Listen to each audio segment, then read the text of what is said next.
They started visiting more often after that morning. At first, it was just Sunday dinners and surprise muffins. Then it became advice, suggestions, and quiet corrections. She told me how to fold towels the proper way. He mentioned the grass looked uneven near the mailbox. Every word carried sweetness, with a sharp edge underneath. Min said they meant well, that family just cared too much. But caring felt like control when it never stopped. She rearranged my spice rack while I was at work. He fixed a crooked picture that was perfectly straight. Their presence filled every corner, even when they left. I stopped cooking new recipes because she always critiqued them. I stopped gardening because he offered to redo the layout. Min called me sensitive, said I should ignore it. But ignoring meant erasing myself piece by piece. At night, I lay awake listening to the hum of silence. It wasn't peace anymore, it was pressure. Every visit came with comments about parenting or house rules. Let the kids have more sugar, she'd whisper to them. He'd wink and break our bedtime schedule for fun. The children started looking to them for approval, not me. I began counting breaths during dinners to stay calm. Sometimes, I'd excuse myself to the kitchen just to breathe. They spoke like everything in my home belonged partly to them. Min kept saying, "It's temporary, they'll calm down soon." But the next week, she brought paint samples for our walls. She said the beige felt lifeless and needed warmth. I smiled, nodded, and wanted to scream. They were planning their new life 2 doors away. Her voice carried through the kitchen that afternoon. "It'll be perfect. We'll see the kids every morning." Min smiled at her excitement. I watched from the sink, heart pounding. Perfect for them, a prison for me. That night, I told Min I needed space. He kissed my forehead and said, "It's just family." I wanted to shout that family can also suffocate. Instead, I stayed quiet, letting the silence answer. I started checking house listings online. Not to move out, but to prepare for survival. Every plan I made was a whisper of rebellion. A secret blueprint for breathing again. I walked through each room of our home after midnight. The kitchen, still smelling of pancakes and coffee. The hallway, echoing her voice correcting my choices. The children's room, filled with toys she bought without asking. Every space reminded me what I stood to lose. I didn't hate them. I hated the erasure they brought. The way love turned into control dressed as care. The next morning, I looked at the house next door. Its windows glinted in the sunlight, calm and distant. And I realized something simple but undeniable. If they moved there, I would vanish inside my own life. The thought rooted deep, fierce, and clear. That was the moment I decided I wouldn't let it happen. I opened my laptop before dawn, the house still asleep. The glow of the screen felt like a secret confession. I logged into the savings account I'd never mentioned to Min. $520,000. Years of freelance work, bonuses, quiet discipline. Money meant safety, not luxury. I stared at the number until it stopped feeling real. Then I searched the address of the blue house. Still on the market, listed just yesterday. My heart pounded as if I were stealing something. Maybe I was. Stealing my own freedom back. I typed the name of my old real estate agent, Lan. We hadn't spoken since we bought this house. Her voice answered, calm and sharp as ever. "Still looking for something cozy," she teased. "Something private," I said, "and I need it fast." There was a pause long enough for understanding to bloom. We met that afternoon at a quiet cafe on the west side. Lan brought folders, maps, and contracts. I brought the weight of silence and one burning purpose.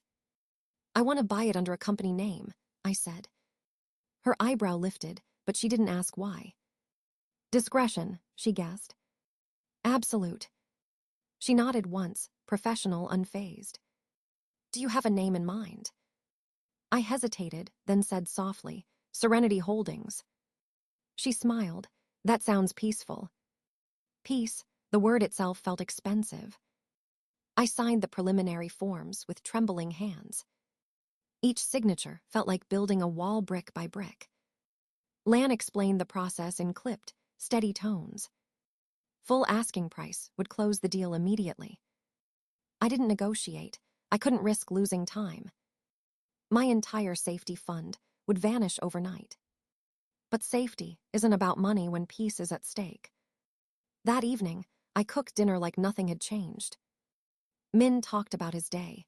The children argued over dessert. I smiled at them, hiding the storm beneath my calm. After they slept, I checked my email again. Lan had sent confirmation. The offer was received. The sellers were eager, tired of bargaining with others. I felt a pulse of adrenaline, sharp and clean. By morning, it was official. Serenity Holdings, LLC, now owned the Blue House. My breath caught as I reread the deed. 2 doors down, but worlds apart. I wasn't sure if I should feel proud or terrified. Min kissed me goodbye, unaware of the revolution beside him. All day, I carried the secret like a live wire in my chest. Every text from him made my fingers shake. Every call from Lan made me feel both strong and small. At night, I whispered to myself, "It's done. No one can take your peace if you build it yourself." Still, guilt curled in the shadows of victory. I had lied, hidden, deceived. But for the first time in months, I could breathe. The war for silence had begun, and I was finally armed. The next morning, the phone rang while I was making breakfast. It was Lan, her voice calm but carrying a hint of triumph. "The deal is closed. The keys are ready for pickup." I stared at the skillet as butter hissed and burned. 2 doors down, a moving truck would soon arrive. My hands shook as I poured coffee for Min. He didn't notice, too busy reading messages from work. Outside, the Blue House stood quiet, waiting for its secret. I had just bought protection disguised as property. Later that day, I watched the movers unload furniture. A family of 4 stepped out of a silver minivan. 2 kids, about the same age as ours, laughed loudly. Their joy echoed across the street like a blessing. Perfect tenants, perfect camouflage. Lan had arranged everything exactly as promised. No one would suspect me, not yet. Min came home that evening humming softly. He looked out the window, surprised by the new neighbors. "They moved in fast," he said, sipping his tea. I nodded, pretending to notice for the first time. "Looks like a nice family," I offered. "Maybe Mom will stop talking about that house now." His words stung more than he knew. If only he understood how close disaster had come. For the first few days, everything felt almost normal. Martha called, complaining about some faceless company stealing her dream. I murmured sympathy, voice steady as glass. "They'll probably turn it into short-term rentals," she said bitterly. I bit my tongue to keep from laughing. The irony was too sharp to swallow. Later, I stood at the sink, watching the children play outside. My daughter waved at the new kids through the fence. The sound of their laughter soothed something deep inside me. This was the silence I'd paid for. The distance I'd built with trembling hands. But peace built on lies has a fragile heartbeat. At night, guilt crept in with the sound of crickets. I'd lied to the man who trusted me most. Min would touch my shoulder in the dark and whisper, "Are you okay?" I'd answer, "Just tired," and turn away. Each time, the truth pressed harder against my ribs. Martha kept calling, analyzing every rumor about the house. Gerald ranted about greedy investors ruining neighborhoods. I played my part perfectly, calm, sympathetic, distant. But inside, I felt a spark of something dangerous. Power, control, revenge disguised as serenity. The more they complained, the safer I felt. No one would guess I was the storm behind their frustration. One evening, I found myself smiling for no reason. Min noticed and asked what was funny. "Just thinking," I said softly. About walls invisible but strong. About silence that finally belonged to me. He kissed my forehead and called me mysterious. If only he knew how true that was. 2 doors down, lights flickered on in the blue house. The sound of a family settling filled the night. And for the first time in years, I felt completely still. Rumors travel faster than guilt. It started with a call from my brother one morning. He laughed nervously and said, "Someone told Jenny you bought property." My stomach twisted, the fork slipping from my hand. How would she know that? I asked too quickly. She said a friend in Portland mentioned your name.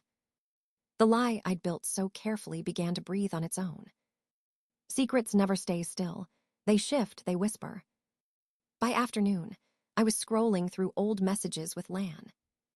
Every email felt like evidence waiting to surface. 2 doors down, the tenants planted flowers near the porch.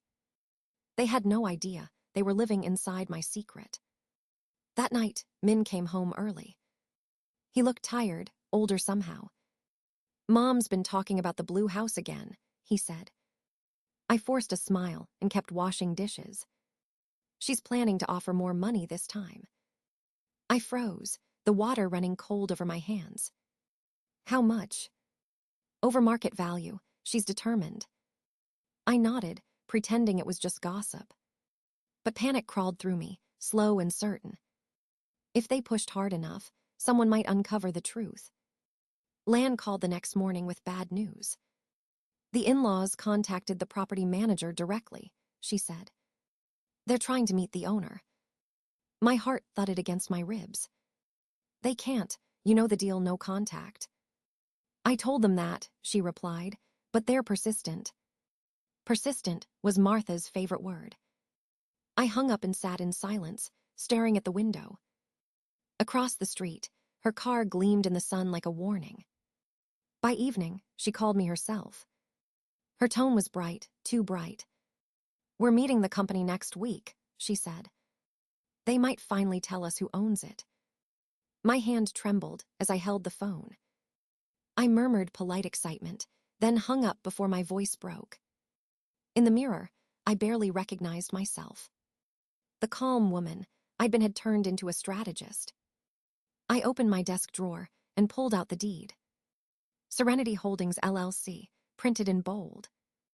My breath caught on the sight of my own name, hidden inside it. This paper had once felt like safety. Now it looked like confession written in ink. I spent the night drafting letters I never sent. One for Min, one for Martha, one for the truth itself. Sleep never came. At dawn, I sat by the window and watched the street wake. The blue house looked peaceful, untouched by chaos. But peace bought with lies can't last forever. The phone buzzed again around noon. Lan's voice was soft this time. "They won't stop. They want a face-to-face." I closed my eyes and exhaled. The decision had already formed, steady and cold. It was time to end the hiding, before the hiding ended me. I cooked dinner slowly that evening, measuring each breath. Min worked late, unaware of the storm waiting at home. The kids were at my sister's house, safe from the tension. Candles flickered on the table, soft light against the quiet. In the center, I placed the manila folder. Inside were the documents, the deed, the truth. When the garage door opened, my pulse jumped. He entered, smiling, loosened his tie, kissed my cheek. "What's all this?" he asked, noticing the setup. "Sit down," I said, voice shaking but steady enough. He laughed lightly, confused but curious. Then his eyes fell on the folder. "What's this?" "Open it." Paper rustled, slow and deliberate. He read the first page, then the second. The air between us turned sharp and heavy. Finally, he whispered, "Serenity Holdings." "Yes." "You own that house." "Yes." The silence felt like an earthquake under our feet. He dropped the papers and stared at me. "How long have you been lying to me?" 3 months. 3 months, he repeated, voice cracking on the words. "Why didn't you trust me enough to tell me?" Tears burned, but I refused to let them fall. "Because every time they hurt me, you asked me to stay quiet." He flinched, as if the truth itself had struck him. "I did this to protect our family," I said softly. "To protect you from choosing sides." He started packing, running a hand through his hair. "You spent our savings without a word." "It was mine before we married," I said. "That's not the point," he shouted, then lowered his voice. "We're supposed to be partners. Partners don't stand by while their mothers rearrange my life." The words came fast, too sharp to take back. He froze, eyes wide, guilt flickering beneath the anger. For a moment, neither of us spoke. Then I handed him the letter.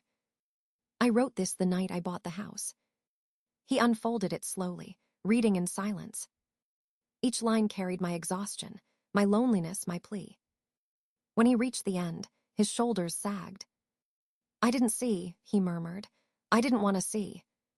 I reached across the table and took his hand. "I never wanted to lie. I just needed peace." He squeezed my fingers, his touch unsure but warm. "You shouldn't have done it alone," he said quietly. I didn't know how to ask for help. The anger in his eyes softened into something else. We sat together as the candles burned low. "Do you regret it?" he asked finally. "No," I said, "but I wish it hadn't been necessary." He nodded, understanding blooming like a wound. Then, almost smiling, he whispered, "You really outsmarted them." A laugh escaped me, small and tired.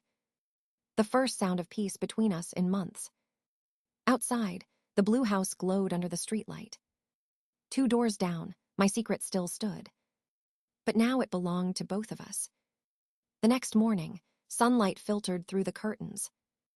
Min brewed coffee while I packed the kids' lunches. We didn't speak much, but the silence felt gentler now.